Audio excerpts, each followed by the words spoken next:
You know, sometimes adding just a little bit of motion, a little animation to a website feels like you suddenly need a PhD in, like, obscure CSS or super complex JavaScript. Oh, absolutely. It can feel that way. You want something simple, but the tools sometimes feel heavy. Yeah, heavy, like you're digging Right. through layers just to make a button fade in nicely. Right, web animation is great for user experience, guides the eye, makes things feel alive.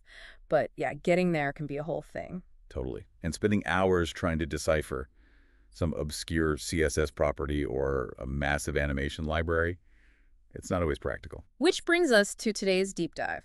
We're looking at a JavaScript library that, well, it claims to make this easier. Anime.js. Anime.js. Okay. And we've got a few sources lined up for this. Yep. We're drawing from a beginner's guide we found, some key parts of the official documentation, and also an introductory article over on Geeks for Geeks. Gotcha. So the plan is we'll synthesize these, figure out what anime.js actually is, and importantly, is it really as straightforward to get started with as these sources seem to suggest? Exactly. We want to see why it's presented as this useful tool for adding, those basic web animations without maybe all the usual headaches. And for you listening, think of this as us doing the legwork. We'll pull out the key stuff so you get a quick, solid understanding of anime.js, see if it might fit your needs. A sort of expedited tour through the essentials. Perfect. So let's kick things off. Based on these sources, what is anime.js fundamentally?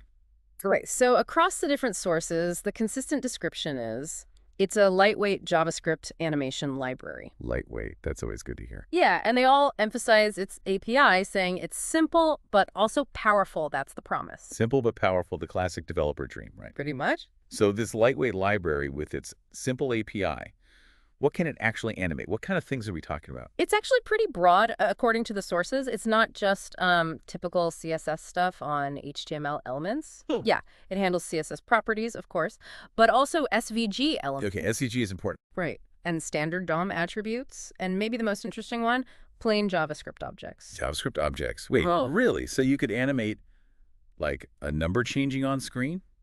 Or data? That seems to be the implication, yeah. You Okay. could potentially animate values within your code, not just visual elements on the page, which makes it pretty flexible. That is flexible. That goes beyond just making divs slide around. Exactly. It kind of opens up different possibilities compared to pure CSS animations. And I think the beginner's guide mentioned its positioning, like how it fits in with other animation methods. Yeah, it suggested it's a good alternative or maybe a complement to doing really complex stuff directly in CSS. Right. Maybe for things where you need more control from your JavaScript logic. Precisely. Programmatic control. Coordinating multiple things, reacting to users, tying into your app's state. JavaScript gives you that flexibility, which can get cumbersome with just CSS keyframes sometimes. Okay, that makes sense. Mhm. So if someone's listening and thinking, all right, I want to try this, how do they actually get started? What do you need? Well, the Geeks for Geeks article lays out the basics. Pretty standard stuff, really. You need some HTML, CSS, JavaScript knowledge. The fundamentals. Yeah. And ideally, a little bit of familiarity with animation concepts in general, just the basic ideas. Sure. Makes sense. Mhm. And getting the library itself, how do you add it to a project? Several ways mentioned. For just playing around, like on Codepen, Yeah. the beginner's guide says you can just add it as an external script in the settings. Super easy. Nice. No install needed for quick tests. Exactly. For a local project, there's NPM. Standard NPM install Anime.js save. Okay. Then you just need to link that anime.min.js file in your HTML with the script tag. Just make sure the path is right. Standard procedure. Yeah. And the third way, CDN. Yep, the Geeks for Geeks article gives a CDN link example using CDN.js. You just grab that script tag, pop it in your HTML's head, and you're basically good to go. That's often the quickest way for many things. For sure. And then, to actually do something, the beginner's guide sets up a really simple example. Just a basic HTML div. The classic test subject, what do they do to it? Just give it some simple CSS. Set a width, a height, make it a circle with border radius, 50%, and give it a background color, like red. Okay, so we have our little red circle on the page. Now, the magic part, how do you use anime.js to make it move or change? Right.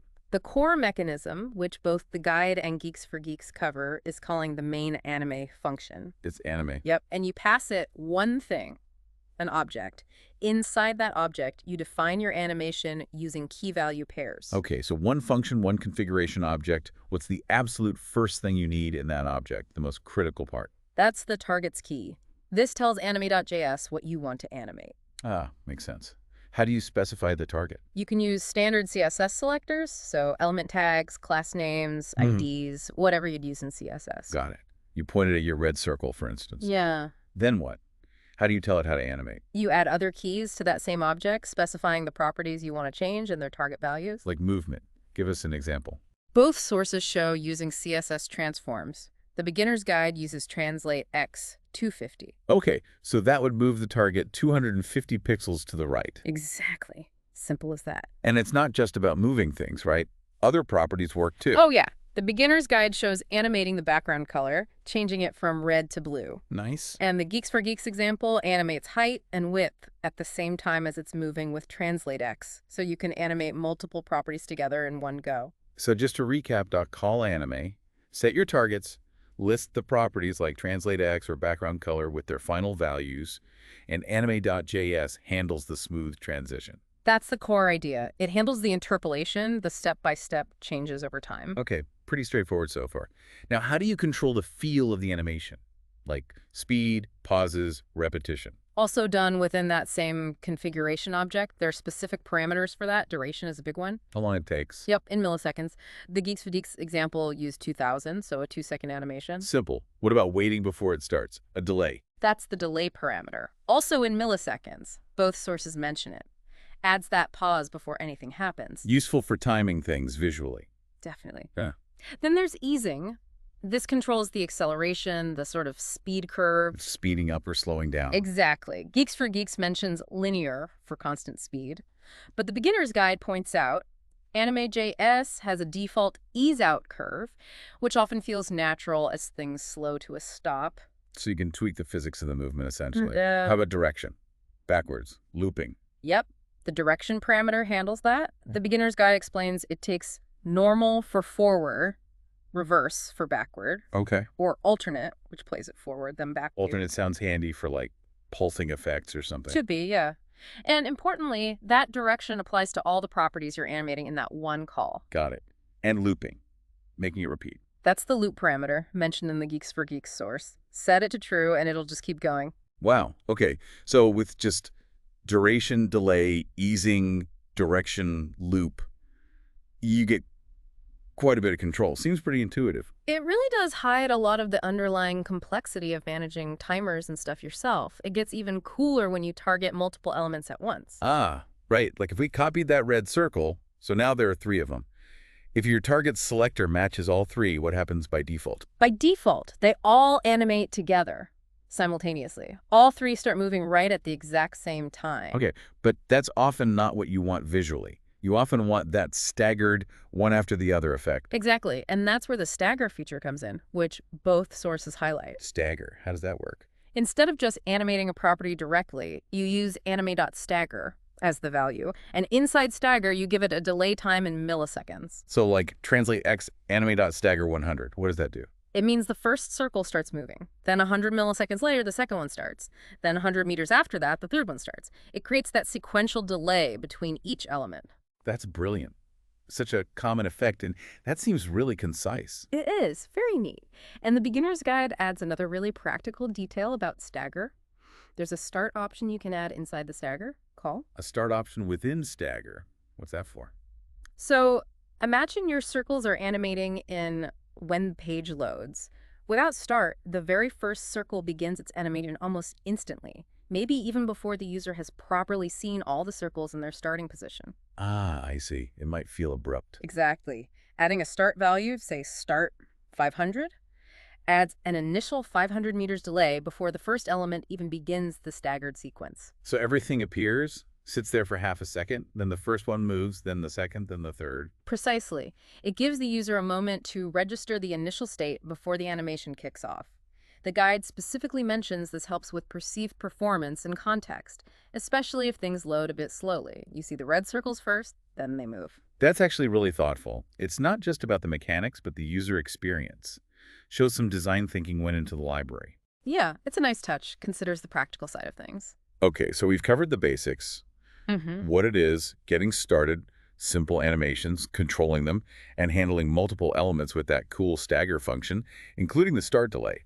But the sources hinted this is just scratching the surface, right? Oh, definitely. The beginner's guide flat out says that. Yeah. And Geeks for Geeks mentions more advanced things like For keyframes. animations with multiple steps. Yeah, like move here, then change color, then shrink. And timelines, which are for orchestrating really complex sequences involving multiple elements and timings. Like building a whole coordinated animation scene. Kind of, yeah. And just glancing at the official doc sections mention timer, animatable, draggable, scroll observer, SVG utilities, it suggests there's a lot more depth for complex scenarios. So it scales up. And didn't the beginner's guide have a real-world example? It did.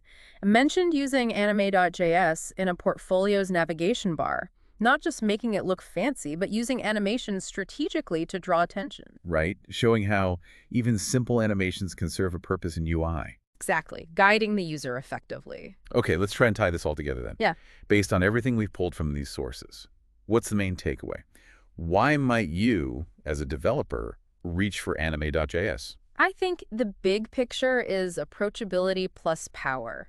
It seems to really deliver on being lightweight with a simple API for the common stuff. Yeah, that came through strongly. And its versatility is key, animating CSS, SVG, DOM attributes, even those JS objects, that's a big plus. The control parameters seem straightforward: duration, delay, easing, direction.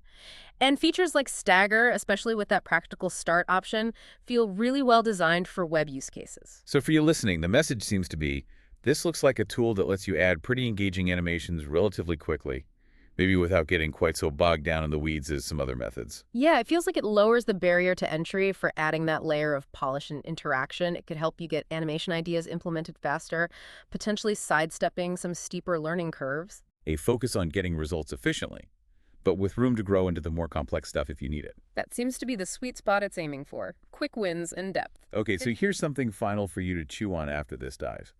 We've seen Anime.js seems to make basic movement, style changes, and that neat stagger effect pretty accessible.